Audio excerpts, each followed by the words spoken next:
پھر آپ نے پڑھا ہے، سنا ہے علماء سے، حدیث شفاعت بڑی طویل ہے۔ حضور علیہ الصلوۃ والسلام قیامت والے دن جب امتیں ہر نبی کے پاس جائیں گی اور ہر نبی کہے گا کہ فلاں موقع پر مجھ سے شاید یہ لغزش ہوئی، اور آپ ان کے پاس جائیے، ایک دوسرے کے پاس بھیجے گا، دوسرا تیسرے کے پاس، بالآخر حضور کریم صلی اللہ علیہ وسلم کے پاس آئیں گے، اور اس صفت کے ساتھ نبی پاک صلی اللہ علیہ وسلم کے پاس بھیجا جائے گا کہ اللہ رب العزت نے ان کے لیے قرآن کریم میں فرمایا ہے لیغفر لک اللہ ما تقدم من ذنبک وما تأخر، چونکہ حضور علیہ الصلوۃ والسلام کی ساری لغزشات سے اللہ نے درگزر فرما دیا، اللہ نے مواخذہ نہیں کرنا ان سے، اس لیے آپ ان سے کہیے کہ وہ اللہ سے سفارش کریں۔ تو مختصر یہ کہ مغفرت اور یہاں گناہوں کی جو مغفرت کا اللہ رب العزت نے ذکر فرمایا، یہ اصل میں عدم مواخذہ کی بات ہو رہی ہے۔ 3 جواب ہو گئے، چوتھا جواب اس سے بھی خوبصورت ہے۔ مغفرت کا معنی ہے پردہ پوشی کرنا، پردہ ڈال دینا۔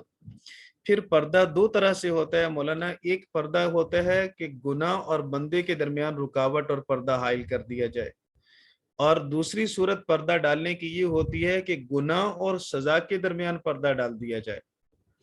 نبیوں کے لیے جب مغفرت کی بات کی جاتی ہے تو وہاں یوں اس حساب سے بات کی جاتی ہے کہ اے ہمارے رسول نبی، ہمارے محبوب، ہم نے تیرے اور گناہ کے درمیان پردہ ڈال دیا، گناہ تیرے قریب نہیں آئے گا، نہ پہلے نہ بعد میں، کبھی بھی نہیں آئے گا۔ تو اگلے پچھلے گناہ، یہ تعبیر ہے، عموم کو اس میں بیان کیا گیا کہ کبھی بھی گناہ کے قریب نہیں آئے گا۔ جب گناہ کے قریب نہیں آئے گا تو آپ ہمارے محبوب ہیں، ہم آپ سے مواخذہ بھی نہیں کریں گے، آپ کا حساب بھی کوئی نہیں ہوگا۔ لیکن جب میرے اور آپ کے لیے اور عام ایمان والوں کے لیے مغفرت کی بات ہوتی ہے تو اس کا مطلب ہوتا ہے کہ تمہارے گناہ کے اور اس کی سزا کے درمیان پردہ ڈال دیا جائے گا، لہٰذا گناہ تو تم سے ہوا، لیکن چونکہ تم نے توبہ کر لی اور اللہ نے معاف کر دیا، اب اللہ تعالیٰ اس گناہ کی سزا تمہیں نہیں دے گا۔ یہ 4 باتیں آپ یاد رکھیں گے تو انشاءاللہ آگے جہاں بھی اس طرح کی آیات آئیں گی تو اس میں الجھن نہیں ہوگی، مزید بھی آگے انشاءاللہ اور انداز میں کوئی وضاحت ہو جائے گی۔ دوسرا انعام اللہ نے فرمایا وَيُتِمَّ نِعْمَتَهُ عَلَيْكَ، اللہ رب العزت اپنی نعمت کو تم پر، آپ پر مکمل کر دے گا۔ اب نبی کریم صلی اللہ علیہ وسلم پر اللہ رب العزت کی نعمت مکمل ہوئی، حضور علیہ الصلوۃ والسلام پر۔ یہ نعمت دنیاوی بھی ہو سکتی ہے، یہ نعمت دینی بھی ہو سکتی ہے، ظاہری بھی ہو سکتی ہے، باطنی بھی ہو سکتی ہے، ہر طرح کی نعمت آپ پر مکمل کر دی۔ انہی نعمتوں میں سے ایک نعمت دین بھی ہے، جس کو اللہ نے فرمایا الیوم اکملت لکم دینکم واتممت علیکم نعمتی، میں نے اپنی نعمت مکمل کر دی، دین مکمل کر دیا حضور علیہ الصلوۃ والسلام پر۔ اور اسی نعمت میں سے ایک نعمت نبوت بھی ہے کہ حضور علیہ الصلوۃ والسلام پر نبوت کے سارے درجات مکمل ہو گئے، آپ اللہ کے آخری نبی ہیں، اب قیامت تک کوئی نبی آپ کے بعد نہیں آئے گا، اس لیے کہ رسول کریم صلی اللہ علیہ وسلم پر نبوت والی نعمت مکمل ہو چکی ہے۔ پھر اللہ نے فرمایا وَيَهْدِيَكَ صِرَاطًا مُسْتَقِيمًا، اللہ رب العزت آپ کو صراط مستقیم دے گا۔ سوال یہ ہے کہ آپ تو پہلے ہی ہادی ہیں، راہبر ہیں، مرشد ہیں، نبی ہیں، آپ تو دوسروں کو راستہ دکھانے والے ہیں، آپ کو اللہ نے یہ کیسے فرمایا کہ یہدیہ کا اللہ آپ کو سیدھا راستہ دکھائے گا؟ تو ہدایت کے 2 معنی ہیں، ایک معنی ہدایت کا ہوتا ہے راستہ دکھانا، دوسرا ہدایت کا معنی ہوتا ہے منزل تک پہنچا دینا۔ ایک یہ کہ کوئی آپ سے پوچھے کہ لاہور کس طرف ہے، آپ راستہ بتا دیں کہ یہ سیدھا روڈ لاہور کی طرف جا رہا ہے، اور دوسرا یہ کہ آپ کسی کو اٹھائیں اور لاہور پہنچا دیں اور پھر اسے بتائیں کہ یہ لاہور ہے، آپ نے منزل تک پہنچا دیا اسے۔ تو ایک راستہ جنت کا ہے جو نبی دکھاتا ہے کہ یہ راستہ جنت کا ہے، اور دوسرا یہ کہ اللہ کسی کو سیدھا جنت میں داخل کر دے، پہنچا دے۔ تو یہ اس دونوں ہدایت کے معنی، یہ دونوں لفظ ہدایت ان 2 معنی کے اندر قرآن پاک میں بار بار استعمال ہوگا۔ تو یہاں ہدایت کا معنی ایصال للمطلوب ہے، جنت تک پہنچا دینا۔ پھر ہدایت کے درجات مختلف ہیں۔ اہدنا الصراط المستقیم کے اندر ہم ہدایت مانگتے ہیں اللہ سے، میں بھی مانگتا ہوں، آپ بھی مانگتے ہیں، اولیاء بھی مانگتے ہیں، صحابہ بھی مانگتے ہیں، خود نبی بھی دعا کر رہا ہے کہ اللہ صراط مستقیم دکھا، صراط مستقیم دکھا۔ تو صراط مستقیم کے جو راستے ہیں، ہدایت کے جو راستے ہیں، یہ بہت سارے ہیں۔ جیسے جنت کے درجات بہت سارے ہیں، ایسے ہی ہدایت کے درجات بہت سارے ہیں۔ ایک درجہ جس کو مل جاتا ہے تو وہ اللہ سے اس سے اوپر والا درجہ مانگتا ہے. جب اوپر والا مل جاتا ہے تو کیا کہتے ہیں اللہ اس سے بھی اوپر والا درجہ دے. آپ نے وہ معروف حدیث سنی علماء سے کہ حافظ قرآن سے کہا جائے گا ایک ایک آیت پڑھتے جاؤ جنت کے درجات پہ چڑھتے جاؤ. تو جنت کے درجات بہت سارے ہیں. جب حافظ کو اتنے درجات مل رہے ہیں 6,000 سے اوپر, تو پھر نبی کا درجہ کتنا ہوگا؟ وہ تو بہت اعلیٰ درجہ ہوگا. حافظ سے اوپر تو اولیاء ہیں, متقین ہیں, صحابہ ہیں, کتب ابدال, باقی درجے ہیں. پھر اس سے اوپر سب سے ٹاپ کا درجہ تو انبیاء کا ہے. تو انبیاء علیہ الصلوۃ والسلام اس سے بھی اوپر والا درجہ اللہ کا مزید قرب چاہتے ہیں. تو یہی مقصود ہے یہاں بھی بتلانا کہ اے میرے محبوب, اللہ آپ کو صراط مستقیم کی رہنمائی کرے گا, ہدایت کے اعلیٰ ترین درجے پر آپ کو فائز کرے گا. اور تیسرا مطلب اس کا یہ بھی بیان کیا جا سکتا ہے کہ اللہ آپ کو صراط مستقیم پر دوام دے گا. ہدایت مل جانے کے بعد اس پر استقامت مل جانا یہ بھی اللہ کی نعمت ہے. اور یہاں نعمتوں کا بیان ہو رہا ہے تو دوام اور استقامت بھی مراد لی جا سکتی ہے. دوسرے استاد جی تو نہیں آگے جی؟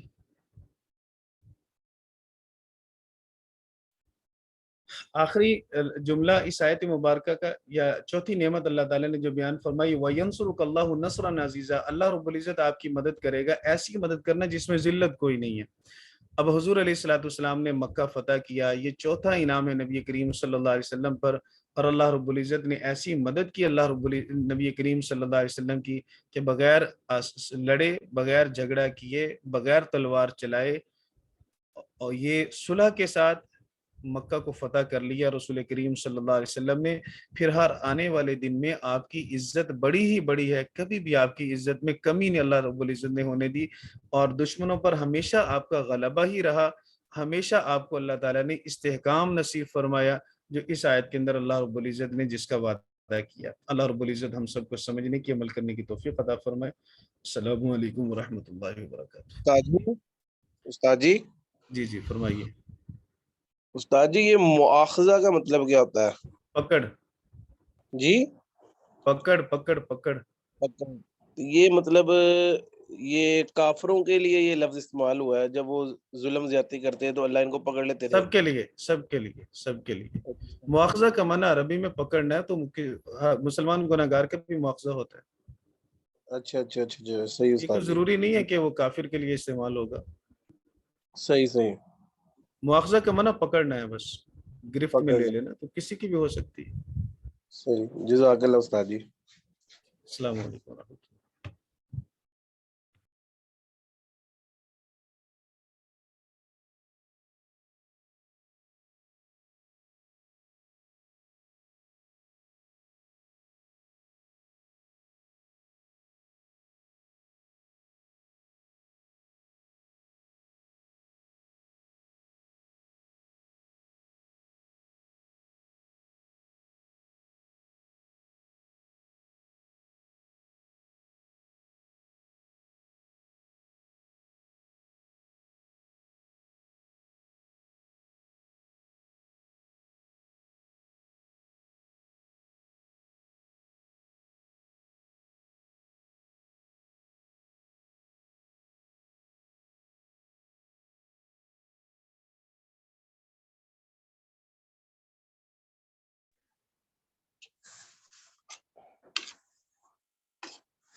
السلام علیکم ورحمۃ اللہ وبرکاتہ.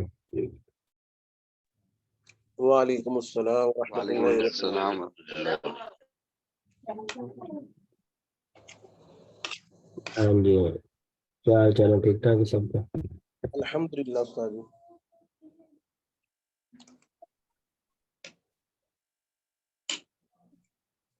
ہاں جی، سبوں کو یاد ہے.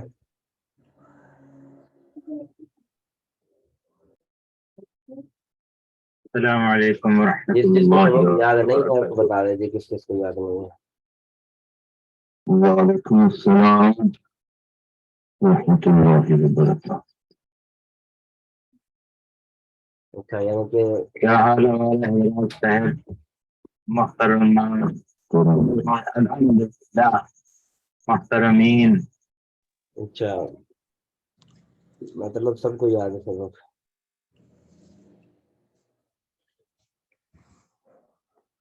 میں پوچھوں سوال کسی سے جو سبق سب کو اگر یاد ہے تو ہم کچھ سوال پوچھ لیتے ہیں، اس کا ترجمہ صرف پوچھ لیتے ہیں، کوئی ترجمہ مجھے اندازہ ہو جائے گا کس کو سبق یاد ہے. یہ کتاب کھولی ہوئی ہے انہوں نے، صفحہ تھوڑا چینج کر لیں گے تو اگلے صفحے کے اندر ہمارا سبق ہے. اسی صفحے کے اندر ہے، میں نے تو اپنی کتاب کھولی ہوئی. ہاں یہی صفحہ، اس صفحے کے اندر جو ہے یہ آ گیا نیچے ضمیر مجرور متصل میں ہے، بلکہ ہاں اس میں یہ بتایا جی لی کا معنی کیا ہے. لی کا معنی اور اس کا کیا معنی ہے، ترجمہ صرف بتا دیں، ترجمہ سے مجھے اندازہ ہو جائے گا. کے لیے لی صرف خالی لام کا نہیں پوچھا میں نے. لی ہاں، میرے میرے میرے لیے میرے لیے ہے جی، ماشاء اللہ.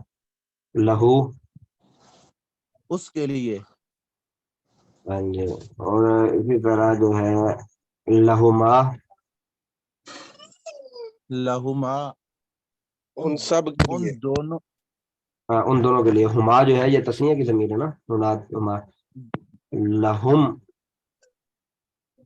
لہم دو کے لیے ان سب کے لیے. ہم جو ہے یہ جمع کی ضمیر ہوتی ہے، یہ آپ یہ جمع کا ہے، جمع کا. جمع کا ہے. ضمیروں کا باب جو ہے نا وہ آگے اور بھی آئے گا. یہ پیچھے جو آپ نے پڑھ لیا نا مضمرات، ابھی تو پیچھے صرف اس کی آپ اقسام پڑھ رہے ہیں ضمیروں کی. یہ جو آپ پڑھ رہے ہیں نا یہ آپ جی اقسام استاد جی. پڑھ رہے ہیں. تو ضمیر کی کتنی قسمیں ہیں، پھر اس کے بعد میرے خیال میں ضمیر کا جو باب ہے میں دیکھتا ہوں یہ آگے آئے گا یا نہیں آئے گا. ایک منٹ، جی استاد جی. مجھے لگ رہا نہیں آئے گا. ہاں جی، آگے نہیں ہے. ہاں، ضمیروں کا باب اس یہی ہے ضمیروں کا. اچھا، اس کے اندر وہ ساری ضمیریں آ گئے ہیں، آگے نہیں جی ہے. اچھا، بہرحال جو ہے جو پیچھے ہے ضربنی، اس کا مطلب کیا ہے؟ ضربنی یہ متکلم کی ہے استاد جی. ترجمہ بتا رہے ہیں اس کی طرف. جی ضربنی کا ترجمہ بتا رہے ہیں. جی استاد جی. اس نے مجھے مارا. ہاں جی، ہاں جی، اس نے مجھے مارا. ضربنی، اس نے جی مجھے مارا. اچھا، جی آپ نے یہ عبداللہ بھائی نے پہلے پڑھی ہوئی علم النحو، عبداللہ بن عباس. جی مجھے شک، استاد جی. ہاں مجھے شک پڑ رہا ہے پہلے علم النحو پڑھی ہوئی ہے. نہیں استاد جی میں نے نہیں پڑھی. اچھا، یعنی کہ فرسٹ ٹائم پڑھ رہے ہیں آپ. جی جی پہلی دفعہ پڑھ رہا ہوں استاد جی. ماشاء اللہ، بہت بڑی بات ہے. باقی سب بھی جو ہے وہ ماشاء اللہ تو کوشش کیا کریں سبق سنانے کی. اگر سمجھ نہ آئے تو پھر وہ پوچھ لیا کریں، کیونکہ بسا اوقات جب کوئی بولتا نہیں ہے پھر استاد نے تو یہی سمجھنا کہ سب کو سمجھ آ گئی ہے، وہ پھر اپنے انداز سے آگے پڑھائے گا. تو پیچھے سمجھ کسی کو بھی نہیں آئی ہے، وہ سارا جو ہے نا وہ آدھا گھنٹہ بولنے کا کوئی فائدہ نہیں ہوتا. پھر استاد آدھا گھنٹہ بول رہا اگلے والے کو سمجھ ہی نہیں آ رہی تو پھر بولنے کا کیا فائدہ. سمجھ نہیں آ رہی ہو تو فوراً جو ہے وہ پوچھ لیں جی اس کا سمجھ نہیں آئی. اچھا، اس کے اندر تو یہ پکی یاد ہونا چاہیے. میں ابھی تو اس کا ترجمہ پوچھا ہے, اس کے اندر اگر میں آپ سے پوچھوں کہ ضربہم, ضربہم یہ کون سی ضمیر ہے؟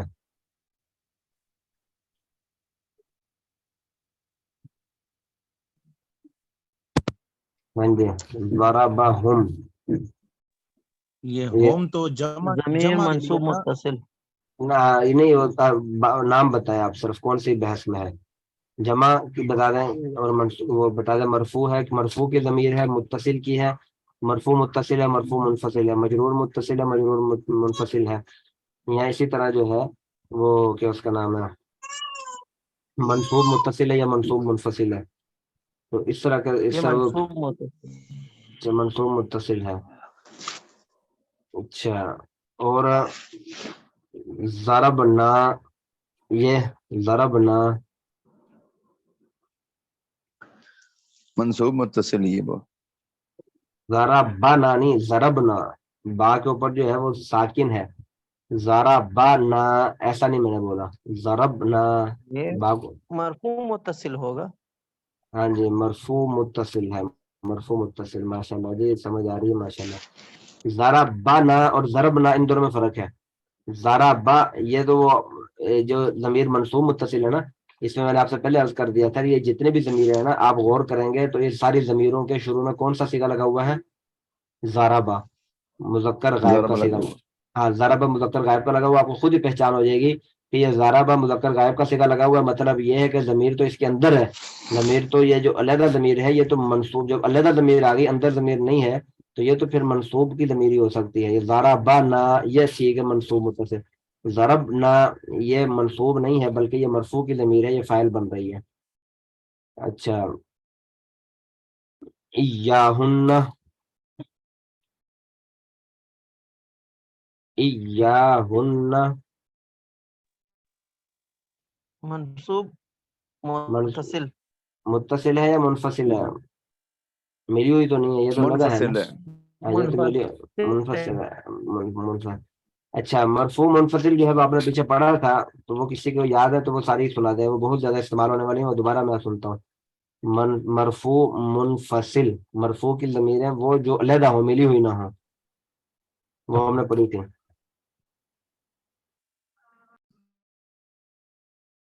ہاں جی, کون سنائے گا؟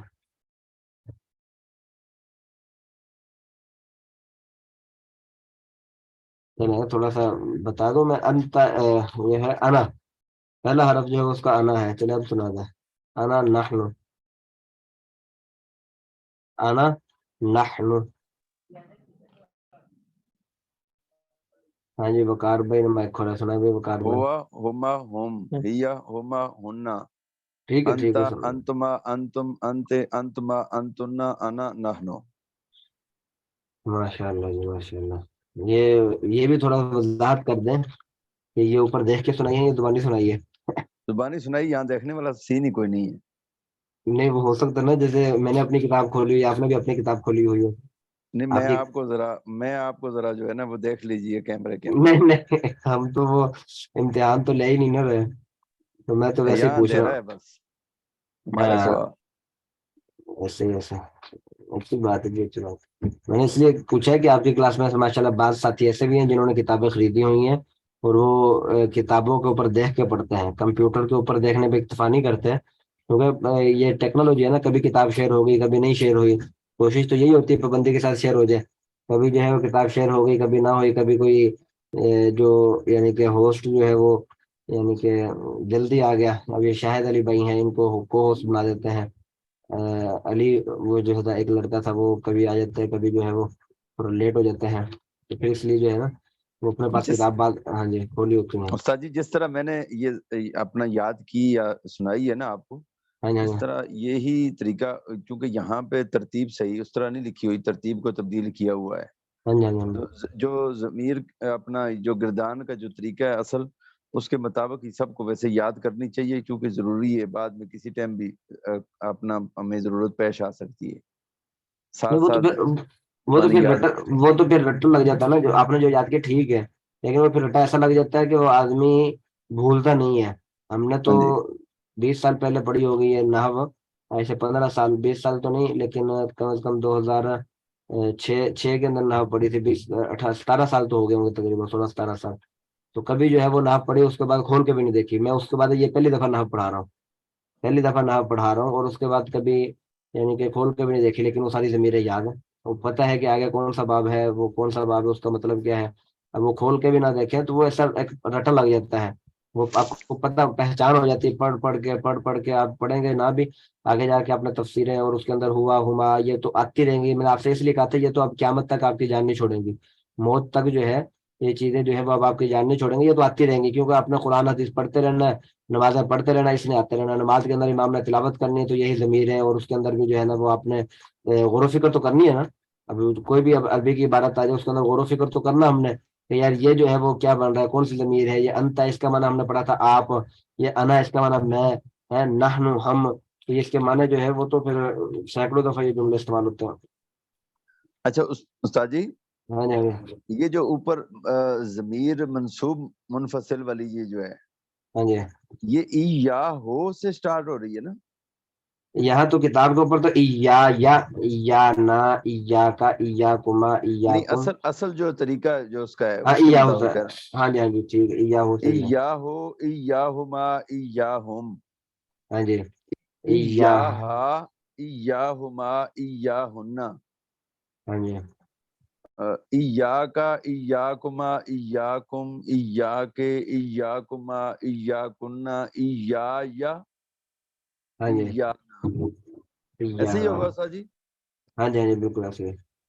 تو استاد جی یاد کرنے کا طریقہ کیا ہے؟ جس طرح یہ لکھی ہوئی ہے اس طرح شروع سے آخر تک اس کو یاد کرنا ہے؟ ہاں جی، میں نے کہا تھا کوئی فرض واجب نہیں ہے، جس طریقے سے مرضی یاد کرو. جو لکھا ہوا ہے جس طرح یہ اکرم بھائی نے سنا اس طریقے سے بھی یاد کر سکتے ہیں. جس طریقے سے وہ اکرم بھائی جی اس لیے کہہ رہے ہیں کہ آپ صرف کے اندر جو گردان پڑھ رہے ہیں اس کے اندر غائب کے سیغے پہلے پڑھتے ہیں، پھر اس کے بعد حاضر کے سیغے، پھر اس کے بعد متکلم کے سیغے. تو اسی ترتیب سے ایا کو جو غائب کے ضمیریں ہیں اس کو پہلے یاد کر لیا، ایاہو، ایاہما، ایاہم، ایاہا، ایاہما، ایاہن. اس کے بعد پھر حاضر کی ضمیریں، پھر اس کے بعد متکلم کی ضمیریں جو فعل ماضی کے اندر بعد میں آتی ہے نا.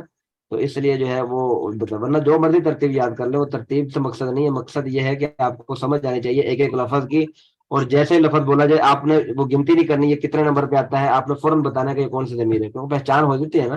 ہم جو میں نے بتایا کہ یہ جمع کی ضمیر ہے، جمع غائب کی، یعنی کہ ہم جو ہے یہ جمع غائب کی ہے، یہ آپ کو فوراً ذہن میں آ جانی چاہیے.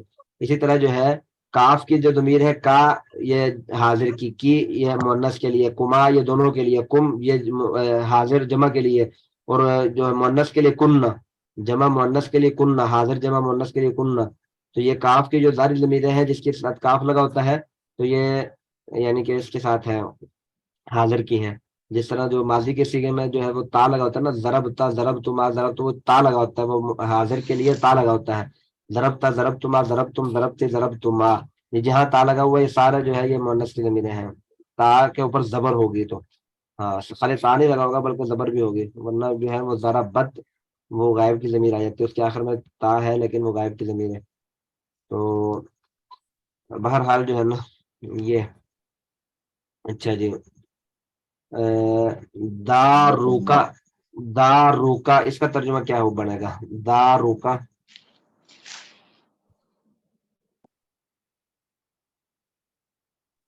ہاں جی، داروکا، دار گھر کو بولتے ہیں، داروکا آپ کا گھر. ماشاء اللہ. جو کتاب ہو، یہ کوئی اور بھائی بتایا ان کے، عبداللہ بھائی کے علاوہ کوئی اور بتایا کتاب ہو. اس کی کتاب. ہاں جی ماشاء اللہ جی، کتاب ہو اس کی کتاب. اچھا، قلمکم، قلمکم آپ کی قلم. آپ اکیلے کی نہیں، آپ ساری کلاس کی قلم. جی جی ساری شامل ہاں ہے. آپ سب کی. اچھا جی. اسی طرح جو ہے کتابنا،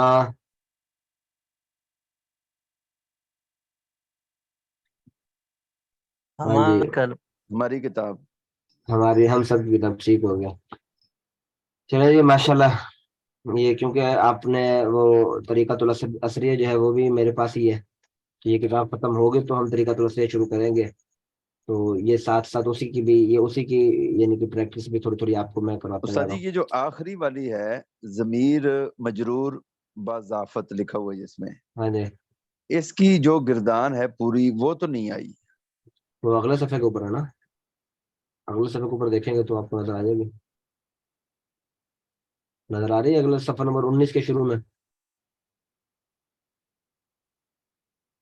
یعنی یہ یہاں سے شروع ہو گئی دارہو دارہما دارہم، ہاں جی دارہا دارہما دارہنا، ہاں جی دارکا دارکما دارکم دارکے دارکے دارکما ہاں جی دارکنا داریو دارونا داری دارونا داری دارونا.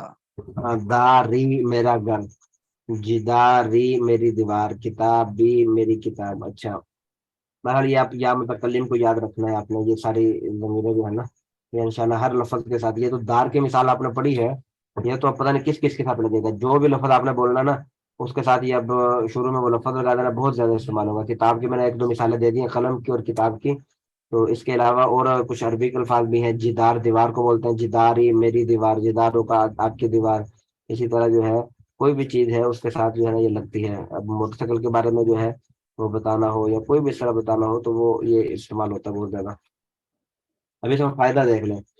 فائدہ یہ ہے، اچھا مجرور کی صرف آپ ضمیر دیکھ لیں. مجرور جو ہے وہ ضمیر مجرور متصل ہے، منفصل کی ضمیر نہیں ہے. مجرور کی جو ضمیر ہے وہ منفصل کی نہیں ہے، علیحدہ سے جو آئے گی وہ نہیں ہے. سمجھ آ گئی؟ یہ جو آپ نے پڑھ لی ہے یا اور یہ ساری چیزیں یہ علیحدہ سے نہیں آ سکتی. سمجھ آ گئی؟ اس کی مجرور کی علیحدہ سے کوئی ضمیر نہیں ہے، تو وہی ضمیر ہے جو مجرور اس کے ساتھ ملی ہوئی ہوگی. تو علیحدہ سے جو ہے وہ اکیلی جو آ جائے ملی ہوئی کے بغیر وہ ضمیر نہیں آئے گی. فائدہ، کبھی جملہ سے پہلے ضمیر غائب بغیر مرجع کے واقع ہوتی ہے. مشکل جملہ کیا آسان ہے؟ مشکل ہے. اچھا چلیں جی ہم اس کو آسان کرتے ہیں کوشش. جملہ کا تو آپ کو معلوم ہی ہے نا. جملہ سے پہلے ضمیر غائب، جملہ سے پہلے غائب کی ضمیر کا معلوم ہے نا آپ کو. جو ہوا ہما ہم یہ غائب کی ضمیر آپ نے پڑھ لی ہیں. ہوا ہما ہم ضمیر یا چھپی مرفوع، ہوئی ضمیر. نہیں وہ غائب کی غائب جو ہے وہ چھپی ہوئی مراد نہیں ہے. اس سے غائب کی ضمیر سے مراد چھپی ہوئی نہیں ہے. غائب کی ضمیر سے مراد مرفوع متصل کو جو آپ کی غائب کی ضمیریں ہیں وہ جو آپ نے پڑھی تھی انت انتما استاد جی انتن، آواز کٹ رہی ہے آپ کی. ہوا ہما ہم یہ غائب کی ضمیر ہے نا. ہوا ہما ہم، اسی طرح ہیا ہما ہن. ہاں جی ٹھیک ہے رہی ہے اب آواز؟ یہ سب کے پاس کٹ رہی ہے، ان کے پاس کٹ رہی ہے سب. ٹھیک آ رہی ہے آواز. ہاں یہ جن کے پاس کٹ رہی ہے وہ اپنا دیکھے سسٹم، ان کے پاس جو ہے نا اپنا اسپیڈ وغیرہ کو دیکھے. اچھا بھائی غائب کے ضمیر کے تو آپ کو معلوم ہے نا. میں اگر پوچھوں کہ مرفوع متصل مرفوع منفصل یہ دو آپ نے پڑھے تھے. مرفوع منفصل غائب کی ضمیر کون سی ہے؟ کوئی بتا دے بھائی. مرفوع منفصل کی غائب کی ضمیر کون کون سی ہے؟ ہاں جی کون بتائے گا؟ مرفوع منفصل کی غائب کی ضمیر کون کون سی ہے؟ جلدی سے بتا دیں جلدی سے. حاضر کی بتا دیں. مرفوع منفصل ہوا کی ہما واہو یعنی واو نہیں ہے، واو کے بغیر ہے. ہوا ہما ہم ہاں ہوا ہما ہم، اور آگے تین مؤنث کی بھی تو ہے. ہیا ہما ہن ہاں یہ چھ ضمیر مؤنث غائب کی، ہاں یہ چھ ضمیر غائب کی ہیں. اب ان کے لیے جو ہے میں نے آپ سے پہلے عرض کیا تھا ان کے لیے کوئی نہ کوئی پیچھے تذکرہ ہونا ضروری ہے. اگر کسی نے آپ نے ضمیر لوٹانی ہے تو پیچھے اس کا تذکرہ. نہیں میں اگر ویسے کہہ دوں کہ اس نے مجھے کتاب دی تو آپ کو سمجھ لگ جائے گی کس نے دی. ہاں جی میں نے آپ کو کہا کہ اس نے مجھے کتاب دی، یہ غائب کی ضمیر ہے نا. اس نے مجھے کتاب دی تو آپ کو سمجھ لگی کس نے دی کتاب؟ نہیں نہ لگی. نہیں. ہاں اس کے پیچھے جو ہے اس کا تذکرہ ہونا ضروری ہے کہ میرے پاس جو ہے وہ ایک میرا دوست آیا اور اس نے مجھے کتاب دی. اب آپ کو پتا چل گا کس نے دی ہے. ضمیر میں نے ابھی وہی جملہ بولا لیکن پیچھے اس کا جو ہے نا پہلے مرجع جو پیچھے تذکرہ ہوتا ہے نا اس کو مرجع بولتے ہیں عربی کے اندر، جو پیچھے جس کا تذکرہ گزر چکا ہوتا ہے. تو میرے پاس میرا دوست آیا اور اس نے مجھے کتاب دی. اب آپ کو معلوم ہو گیا کہ میرے دوست نے مجھے کتاب دی ہے، پہلے آپ کو معلوم نہیں تھا، اب آپ کو پتہ چل گیا کہ میرے دوست نے مجھے کتاب دی ہے۔ اب یہاں جو میں نے ضمیر استعمال کی ہے تو یہ ضمیر کا مرجع کون ہے، یعنی کہ یہ ضمیر کہاں لوٹ رہی ہے، یہ اس کو عربی میں کہتے ہیں مرجع، یہ لوٹ رہی ہے وہ جو میرے دوست ہے ان کی طرف لوٹ رہی ہے، دوست آئے تھے تو یہ ضمیر کا مرجع جو ہے وہ دوست ہے، یعنی کہ ضمیر سے مراد دوست ہے، اس نے کتاب دی یعنی دوست نے کتاب دی، تو یہ مرجع اس کو بولتے ہیں۔ سمجھ آ گئی مرجع کسے بولتے ہیں؟ ہاں جی، مرجع کی سمجھ آ گئی؟ جی استاد جی۔ بغیر مرجع کی بھی سمجھ آ گئی؟ بغیر مرجع یعنی کہ پیچھے تذکرہ ہی نہیں ہے، جیسے میں نے پہلے آپ کو بتایا اس نے مجھے کتاب دی، پیچھے تذکرہ ہی نہیں ہے، بغیر مرجع، مرجع پیچھے ہے ہی نہیں، پیچھے کوئی تذکرہ ہی نہیں ہے، تو وہ ضمیر جو ہے وہ آپ لوٹا دیں گے تو وہ بات سمجھ میں نہیں، لیکن جو ہے وہ فرماتے ہیں کبھی کبھی ایسا ہو جاتا ہے، اور جو ہے وہ اس کے متعلق یہ بتا رہے ہیں کبھی جملہ سے پہلے ضمیر غائب بغیر مرجع کے واقع ہوتی ہے، جیسے قرآن کے اندر جو ہے اب هو اللہ الذی لا الہ، ہوا جو ہے وہ ضمیر لے کر آئے، اللہ کا تذکرہ تو پہلے تو نہیں ہے، اللہ کا تذکرہ تو ہوا کے بعد ہے، ہوا وہ اللہ، هو اللہ الذی لا الہ الا هو، وہ اللہ جو جس کے علاوہ کوئی عبادت کے لائق نہیں۔ اب یہ ہے اسی طرح جو ہے وہ قل، آپ کہہ دیجئے ہوا وہ کون، پیچھے تذکرہ ہی نہیں ہے، سورۃ الاخلاص ہے نا، سورۃ الاخلاص میں آپ پڑھے کہاں سے شروع ہوتی ہے، قل ہوا، اب یہاں قل کہہ دیجئے ہوا وہ سے مراد کون ہے، پیچھے تذکرہ ہے ہی نہیں، اگر پیچھے تذکرہ ہوتا تو پھر جو ہے وہ اللہ نے جو ہے وہ زمین بنائی اور آپ کہہ دیجئے کہ وہ، یعنی جس نے زمین بنائی وہ مرجع ٹھیک ہے، لیکن جو ہے وہ کبھی کبھی فرماتے ہیں کہ پیچھے جو ہے وہ مرجع ہوتا ہی نہیں ہے ضمیر کا، بغیر مرجع کے ضمیر واقع ہو جاتی ہے، جیسے قل هو اللہ، قل ہوا، اب یہاں پیچھے کوئی مرجع ہے ہی نہیں، ضمیر جو ہے وہ واقع ہو گئی۔ اب جو ہے اگر وہ ضمیر مذکر کی ہوگی جیسے ہوا قل هو اللہ کے اندر، تو اب اس کو بولتے ہیں ضمیر شان، اس کو ضمیر شان کہتے ہیں، اور اگر وہ ضمیر مؤنث کی ہے تو اس کو ضمیر قصہ کہتے ہیں، اور اس ضمیر کے بعد کا جملہ جو ہے وہ اس کی تفسیر کرتا ہے، جیسے میں نے آپ کو بتا دیا جملے کے بعد جو وہ اس ضمیر کے بعد جو ہوگا پھر وہ اس کی تشریح کرے گا، جیسے قل کہہ دیجئے ہوا وہ اللہ، یعنی کہ اللہ وہ اللہ احد ایک ہے، یعنی کہ ہوا کی تفسیر بعد میں کر دی کہ اللہ ایک ہے، ہوا وہ یعنی اللہ جو ہے وہ ایک ہے، ہوا سے ہوا کی پہلے ہوا لے کر آ گیا، ہوا کے بعد جو ہے پھر اس کی جو ہے وہ تفسیر بیان کر دی کہ وہ سے مراد جو ہے وہ اللہ ہے اور اللہ جو ہے وہ ایک ہے۔ اب بات جو ہے وہ کوئی ڈکی چھپی نہیں ہے، بات جو ہے وہ واضح ہوگی، تفسیر بیان ہوگی، حالانکہ پیچھے ضمیر کا مرجع موجود نہیں ہے لیکن پھر بھی یہاں بات جو ہے وہ واضح ہو گئی۔ تو یہ فرماتے ہیں کہ اگر مظفر کی ضمیر ہے تو اس کو ضمیر شان کہتے ہیں، اگر مؤنث کی ہے تو اس کو ضمیر قصہ کہتے ہیں۔ سمجھ آ گئی؟ اگر استاد جی مؤنث کی ہو تو کیا کہتے ہیں؟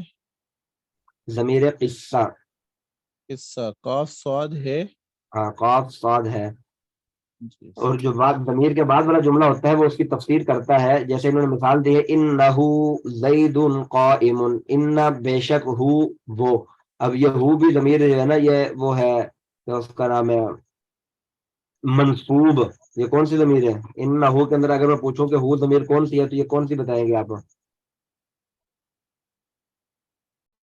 ہاں جی بتا دیں کون سی ضمیر ہے؟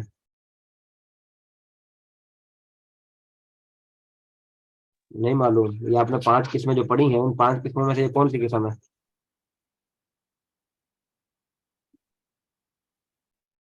یہ ایک ہی قسم بن سکتی ہے، وہ تو آپ کو معلوم ہونا چاہیے، باری باری آ جائے۔ سب سے پہلے آپ نے پڑھی ہے ضمیر مرفوع متصل، اس کے اندر تو یہ ہو ہے ہی نہیں، اس کے اندر تو وہ ضربت ضربا ضربو ضربت ضربتا ضرب، ضمیر مجرور مجرور بھی نہیں ہے، مجرور بھی نہیں ہے کیونکہ اس کے شروع میں حرف جر نہیں ہے۔ انا جو ہے ٹھیک ہے وہ ان کی بات جو ہے نا وہ تھوڑی تھوڑی کیونکہ مجرور کے اندر بھی آتی ہے، لیکن مجرور کے اندر جو ہے وہ حرف جر ہوتا ہے، لام جو ہے وہ حرف جر ہے۔ اب یہاں ہو جو آیا ہے اس کے پہلے جو ان آیا نا یہ ان حرف جر نہیں ہوتا، ان کا کام ہوتا ہے زبر دینا، یہ آپ منصوبات کے اندر پڑھیں گے کہ ان کا کام ہوتا ہے زبر دینا، یہ منصوبات کے اندر ہے، تو یہ منصوب کی ضمیر ہے، منصوب بھی وہ متصل ہے منفصل نہیں ہے۔ انہو ضمیر میں اگر پوچھو کون سی ہے تو آپ نے بتانا ہے منصوب متصل کی ضمیر ہے۔ سمجھ آ گئی؟ جی ہاں انہوں نے جو یہ بتایا تو یہ قریب قریب پہنچ گئے تھے، لیکن چونکہ انہوں نے منصوبات پڑھے نہیں ہوئے اس لیے ان کو پتہ نہیں ہے کہ یہ انا کیا ہے۔ انا منصوبات کے اندر ہے، مجرورات میں نہیں ہے۔ اگر انا جو ہے مجرورات کے اندر ہوتا تو پھر مجرورات کے اندر میں نے آپ کو بتایا تھا کہ با تا کاف لام واو منذ مذ خلا ربا ہاشا من ادا فی ان الا حتی الا، اب ان کے اندر تو کہیں بھی انا نہیں آیا ہے، انا اور انا کا انا لیتا لاکن لعل، یہ ہے منصوبات کے اندر، یہ حروف جو ہے وہ آپ وہاں جا کر پڑھیں گے منصوبات کے اندر، انا اور انا کا انا انا اور انا کا انا لیتا لاکن لعل، اس کو بولتے ہیں حروف مشبہ بالفعل، ان حروف کو بولتے ہیں حروف مشبہ بالفعل۔ یہ حروف مشبہ بالفعل جو ہے یہ ہے انا اور انا کا انا لیتا لاکن لعل، ان سب کو جو ہے وہ ایک اسم کی ضرورت ہوتی ہے، ایک خبر کی ضرورت ہوتی ہے۔ ان کا اسم جو ہوتا ہے وہ منصوب ہوتا ہے، ان کی خبر جو ہوتی ہے وہ مرفوع ہوتی ہے۔ یہ ہو جو ہے وہ انا کا اسم بن رہا ہے، انا کا اسم چونکہ منصوب ہوتا ہے تو اس لیے یہ منصوب کی ضمیر ہے۔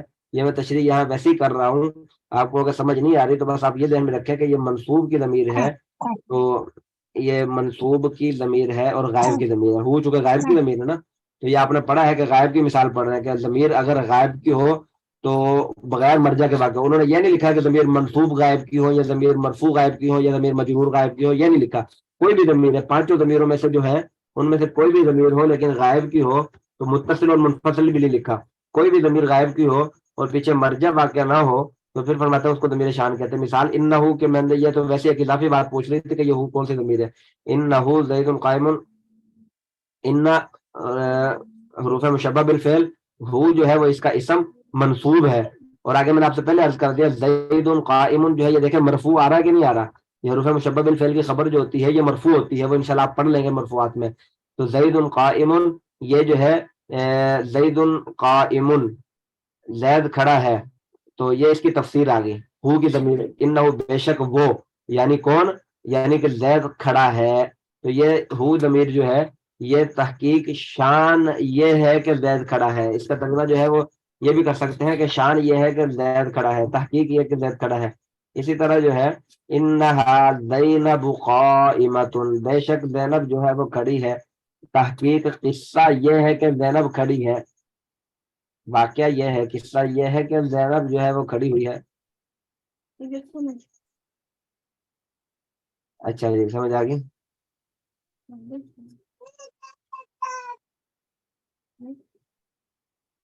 ہاں جی آگے جو ہے اسماء موصولہ، یہ سبق تو بہت تھوڑا ہے، وقت آپ کا پورا ہو گیا ہے، تو یہ سبق جو ہے نا بہت تھوڑا، آپ آگے اسماء موصولہ جو ہے وہ یاد کر لیں۔ اسماء موصولہ کی تعریف ہم بعد میں کریں گے، تو اسماء موصولہ بھی بہت زیادہ استعمال ہوتے ہیں۔ تو الذی، اللذانی، اللذینی، الذین، اللتی، اللتانی، اللتینی، اللاتی، اللواتی، ما، من، این، ایتن۔ اب اس کے اندر جو ہے یہ پہلے 4 5 6 جو ہے یہ زیادہ استعمال ہوتا ہے، الذی، اللذانی، اللذینی، الذین، اللتی، اللتانی، اللتینی، اللاتی، یہ زیادہ استعمال ہوتے ہیں۔ اس کے بعد جو ہے یہ اللواتی، یہ تھوڑا کم استعمال ہوتا ہے۔ اس کے بعد ما اور من یہ بہت زیادہ استعمال ہوتے ہیں۔ این، ایتن یہ بھی استعمال ہوتے ہیں۔ اب ان کا ترجمہ جو ہے انہوں نے نیچے لکھا ہوا ہے الذی، وہ ایک مرد، وہ ایک مرد کے، وہ ایک مرد کے، یہ کے کا لفظ جو ہے نا یہ اس میں الذی کا معنی کے اندر آتا ہے، وہ جو کہ، اس کا ترجمہ یہ بھی کر سکتے ہیں الذی وہ جو کہ، جو انہوں نے یہ لکھا ہوا ہے نا وہ ترجمے سے ہٹ کے تھوڑا بتا رہا ہوں، اس کا ترجمہ یہ بھی کر سکتے ہیں وہ جو کہ، اللذانی وہ 2 مرد جو کہ، اللذین یہ تفسیر کے لیے آتا ہے نا، تو یہ بہت زیادہ استعمال ہوتا ہے قرآن کے اندر بھی، اور اس کے آگے مثالیں بھی ہیں، تو وہ مثالیں بھی انشاءاللہ ہم پڑھیں گے لیکن ترتیب کے ساتھ۔ ابھی جو ہے وہ آپ صرف یہ الفاظ کو اور ان کے معنی کو یاد کر لیں، اور یہ گردان کو اللہ یہ پوچھوں گا میں انشاءاللہ، تو اس کے کل جو ہے نا یہ سبق آپ سناتے ہیں اللہ یہ ساری زبانی یاد کر کے، پھر اس کے بعد جو ہے تو انشاءاللہ اس کی تفصیل، تعریف اور تفصیل، اور اس کے استعمال کہاں کا ہوتا ہے، اور اس کے مثالیں ہیں، جیسے جو ہے اس کی مثالیں بہت زیادہ استعمال ہوتی ہیں، تو اس کی مثالیں جو ہے وہ پڑھیں گے ہم انشاءاللہ۔ تو عربی کے اندر اس کا استعمال بہت زیادہ ہے، یہ میں آپ سے عرض کر دوں، عربی کے اندر اس کا استعمال جو ہے وہ بہت زیادہ ہے۔ اردو کے اندر بھی بندہ کہتا ہے نا وہ جو کہ، تفصیل بیان کرنے کے لیے میں گیا تو پھر وہ جو ہے نا اس طرح جو ہے ماں جو ہے وہ بھی اس کے اندر بہت زیادہ استعمال ہوتا ہے، تو اس لیے اس کا ترجمہ جو ہے نا آپ کر لیں۔ ٹھیک ہو گیا۔